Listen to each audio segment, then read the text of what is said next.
Hello students, in previous video we studied the chemical properties of alcohols and phenols. Now in this video we are going to study the ethers. First we study the preparation methods of ethers.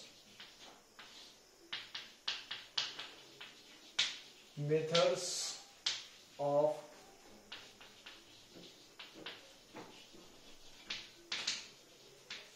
preparation of ethers.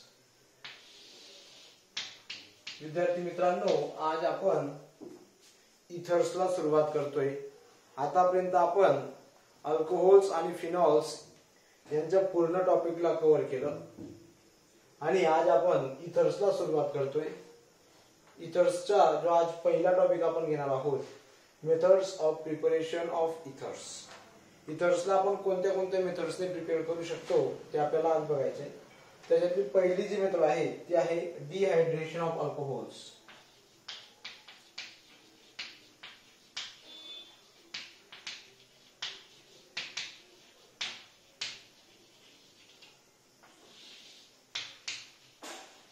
जर समजा आपण अल्कोहोल्सचे dehydration केलं तर आपल्याला probably दोन products आपल्याला मिळू शकतात. If we have dehydrate alcohols then we get probably two products. First one is alkenes and second one is ethers. Okay, तर आपल्याला दोन प्रोडक्ट मिळतात. त्याच्यातला पहिला असतो alkenes आणि ethers. And the formation of product alkenes and ethers by the dehydration of alcohols is depend on the temperature of reaction mixture. जे अल्कोहोलच्या dehydration नंतर आपल्याला जे प्रोडक्ट मिळणार आहे, दोन प्रोडक्ट मिळू शकतात, इथर्स आणि अल्किन्स, तर ते टेम्परेचर रिएक्शन मिक्सचरचे जे टेम्परेचर असतं त्याच्यावर डिपेंड असतं. ते कसं असतं डिपेंड तर आपण बघू. If alcohols reacts with डिहायड्रेटिंग agents like concentrated sulfuric acid or concentrated phosphoric acid, that is H3PO4, then we get two types of products. One is ether and other is alkenes. Okay, आणि हे सगळं temperature वर depend असते, लक्षात घ्या. आणि दोघं product form होत असताना आपल्याला वॉटर मॉलिक्यूल त्या रिएक्शन मधनं as a by product remove होताना दिसतो. ओके, आणि आपण हा घेतला इथेनॉल. ओके, आपण त्याला डिहायड्रेटिंग एजंट कॉन्सन्ट्रेटेड सल्फ्युरिक ऍसिड सोबत रिएक्ट करतोय. टेम्परेचर आपण ठेवलं 413 केल्विन आणि वॉटर मॉलिक्यूल त्याच्यात रिमूव्ह होतोय आणि आपल्याला प्रोडक्ट मिळतो इथर C2H5O C2H5, that is diethyl ether. तर आपण इथॉक्सी इथेन असं सुद्धा बोलतो. बघा इथं आपण temperature, here we carried this reaction at temperature 413 kelvin. समजा आपण टेम्परेचर इन्क्रीज केलं. If we increase the temperature like this C2H5OH plus that dehydration also take place in the presence of concentrated sulfuric acid, that is dehydrating agent. Okay, आहे ethanol. Okay, इथं आपण temperature काय घेतलं बघा. Here for the formation of ether we take temperature 413 kelvin, but here if we increase the temperature up to 433 kelvin, here it is 413 but here it is 433 Kelvin, then we get a product alkene, that is ethene. This is the main difference of formation of alkenes and ethers by using dehydration of alcohols. the main factor that affect on this reaction is that temperature. Now this is the first method of preparation of ethers by using dehydration of alcohols. The second method called Williamson's synthesis.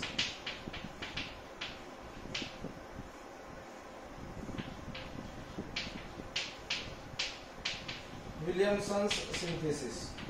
या Williamson's synthesis मध्ये आपण काय करतो ते बघू आपण. Here in this synthesis, by using this synthesis, we prepare simple as well as mixed ether. या जे आहे या मेथडचा यूज करून आपण सिंपल आणि मिक्स इथर दोघं प्रिपेअर करू शकतो. बट आपण प्रीवियस मेथडचा यूज करून we can prepare only simple ethers by using this dehydration of alcohols. Generally आपण इथं जर आपल्याला इथर्स प्रिपेअर करायचे असेल तर we take a primary alcohols. If we take secondary or tertiary alcohols that mostly prepared the elimination reaction and we get the we get alkene as a main product if we take secondary or tertiary alcohols. We must take primary alcohols as a reactant for the preparation of ether as a product. Okay, but by using this Williamson synthesis we prepare simple as well as mixed ether. तो आपण याच्यामध्ये काय करतो या Williamson synthesis मध्ये here we react alkyl halide by using sodium alkoxide. Sorry, we react alkyl halide with sodium ethoxide. Then we get simple as well as mixed ether. आपल्याला simple age वेल age mix इथर मिळत असतात. R त्याच्यानंतर O R R dash जर आपण घेतला इथं तर हा मिक्स इथर मध्ये आपण त्याला कन्सिडर करू शकतो. Here this is ether. If both this R and this R and R dash R same then this is simple ether. If R and R dash both are different, then it is mixed ether. We also can prepare aromatic ethers, aryl alkyl ether by using this method. आपण या मेथडचा use करून aryl alkyl ether सुद्धा prepare करू शकतो. मग आपण याच्यात काय करतो? Here we react alkyl halides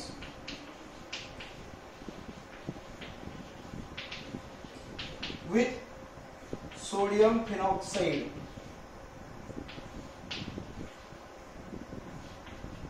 Then we get a product aryl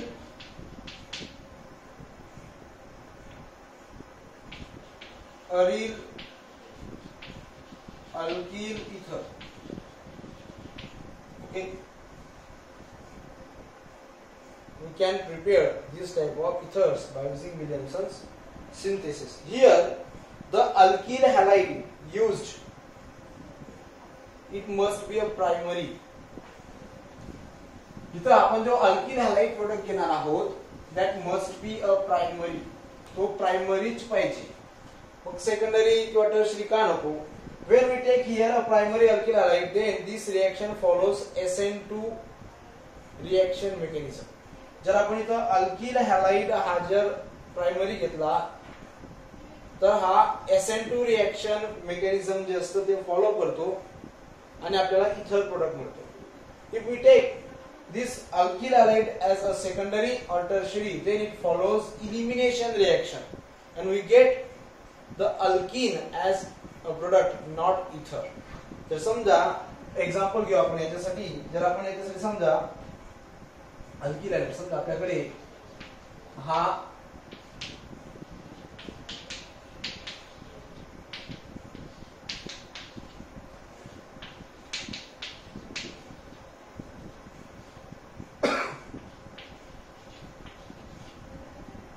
sodium T butoxide.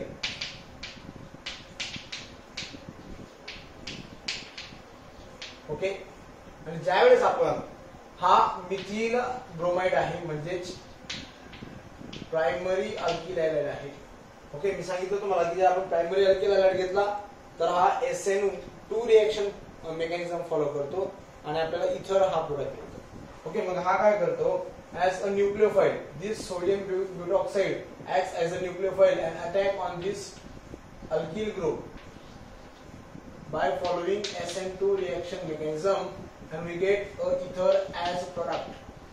आणि आपल्याला इथर हा प्रोडक्ट मिळत असतो.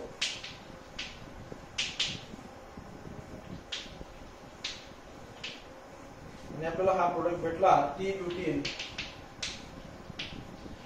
मिथिल इथर. जर आपण रिव्हर्स केलं तर उलट केलं तर हा टर्शियरी ग्रुप इकडे आला म्हणजे अल्किल हॅलाइड कडे आला आणि प्रायमरी ग्रुप हा अल्कोऑक्साइड कडे आला. तर कसं होईल बघा, हेच आपण रिव्हर्स करू तर याच्यामध्ये तो जनरली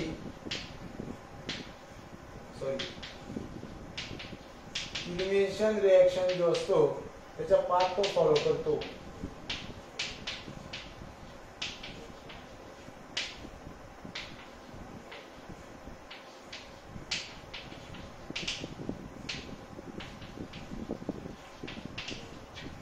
ओके,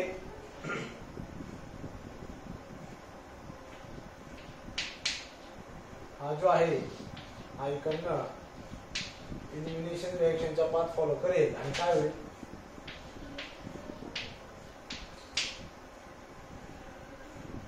आपल्याला अल्कोहोल ऍज वेल एज अल्कीन हे आपल्याला दोन प्रोडक्ट मिळतील.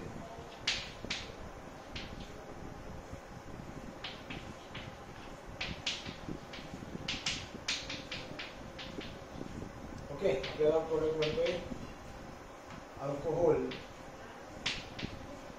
ऍज वेल एज अल्कीन. अल्कीन म्हणजे इथं आपण त्याचे नाव घेऊ शकतो 2-methyl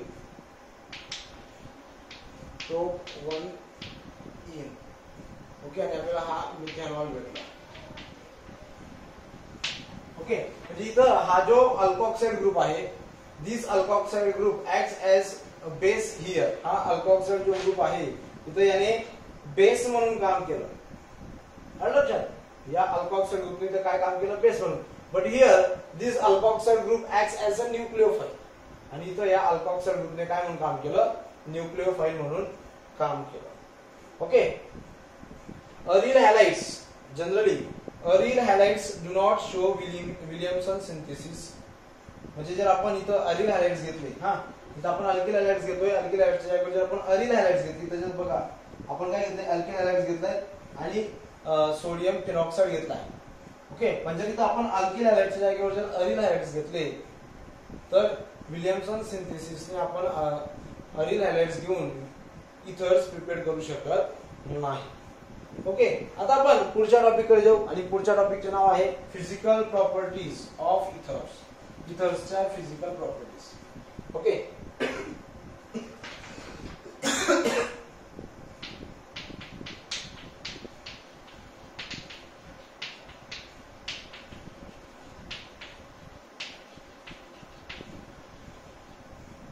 हा थिओरिटिकल पॉइंट आहे. ओके, पण आपण याला बेटर समजून घेण्याचा प्रयत्न करू. Physical properties of ethers. त्याच्यातली पहिली फिजिकल प्रॉपर्टी आहे फिजिकल स्टेट.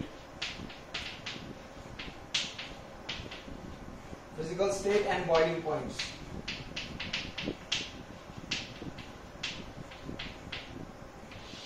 फिजिकल स्टेट काय असते, त्यांचे फिजिकल अपीअरन्स कसं असेल आणि boiling point. Generally dimethyl ether and ethyl methyl ether. Dimethyl okay आणि ethyl methyl ether, both these R gases. हे दोघं गॅसेस असतात, गॅसेस स्टेट मध्ये एक्झिस्ट करतात. अँड पुढे other ethers are colourless liquids with pleasant odour और smell. आणि या दोघांना सोडून जे रिमेनिंग इथर्स असतात, उरलेले इथर्स असतात, दे आर कलरलेस लिक्विड्स. ते लिक्विड्स असतात, लिक्विड स्टेट मध्ये असतात आणि कलरलेस असतात. They have a pleasant smell. त्यांचा स्मेल हा चांगला असतो, वास हा चांगला असतो.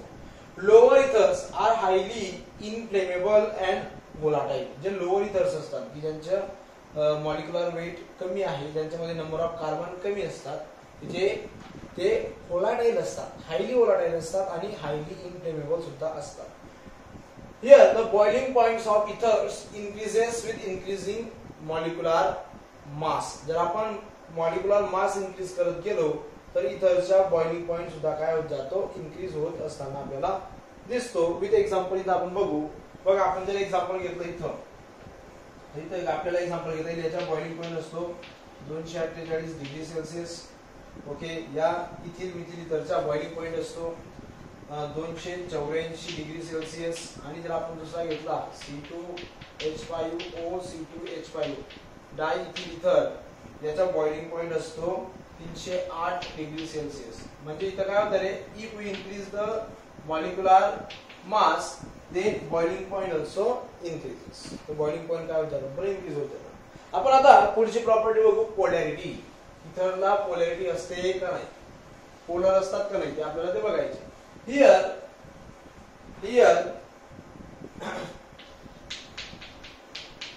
we see the polarity and solubility of ethers. Second point जो आहे, सेकंड फिजिकल प्रॉपर्टी, त्याच्यात आपण काय बघू, पोलॅरिटी आणि सोल्युबिलिटी. जर आपण इथरचं स्ट्रक्चर व्यवस्थित काढलं, if we draw the structure of ether, then that structure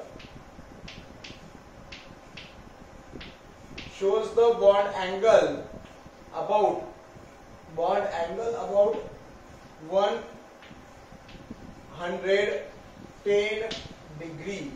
हा जो बॉन्ड अँगल असतो जवळपास तो 110 डिग्री असतो. Here this bond angle is not 180 degree. हा bond angle 180 degree नाही. Hence dipole net dipole moment cannot be cancelled due to the presence of 110 degree bond angle. If this bond angle is having 180 degree, जर समजा हा bond angle 180 degree राहिला असता तर त्यावेळेस net dipole moment हा 0 आला असता. But here this bond angle is 110 degree. हा बॉन्ड अँगल 110 डिग्री आहे, म्हणून डायपोल मोमेंट याच्या 0 येत नाही. दिस इथर पजेस अ नेट डायपोल मोमेंट. या इथरच्या काहीतरी डायपोल मोमेंट असतो. ओके, म्हणजे याला पोलॅरिटी जी असते दे आर वीक पोलर. लक्षात, दे आर वीक पोलर. याला पोलॅरिटी असते पण ते वीक पोलर असतात, हायली पोलर नसतं. ओके, आता आपण सोल्युबिलिटी कडे जाऊ. The like alcohols ethers also form hydrogen bonding with water molecules. ethers जे असतात ethers वॉटर मॉलिक्यूल सोबत सुद्धा हायड्रोजन बॉन्डिंग फॉर्म करत असताना आपल्याला दिसतात. मग त्यामुळे आपण असं म्हणू शकतो ethers are soluble into water. जसं alcohols, like alcohols, ethers also form hydrogen bonding, intermolecular hydrogen bonding with water molecules. Hence we can conclude that the ethers are soluble or miscible. Liquids असतात म्हणून आपण इथं miscible म्हणू शकतो. Solid राहिले असते तर आपण सोल्युबल म्हणू शकतो. ओके, दे आर मिसिबल्स किंवा आपण soluble or soluble into water due to the formation of hydrogen bonding with water molecules. Okay, the remaining part, that is chemical properties of ethers, we will study into the next video.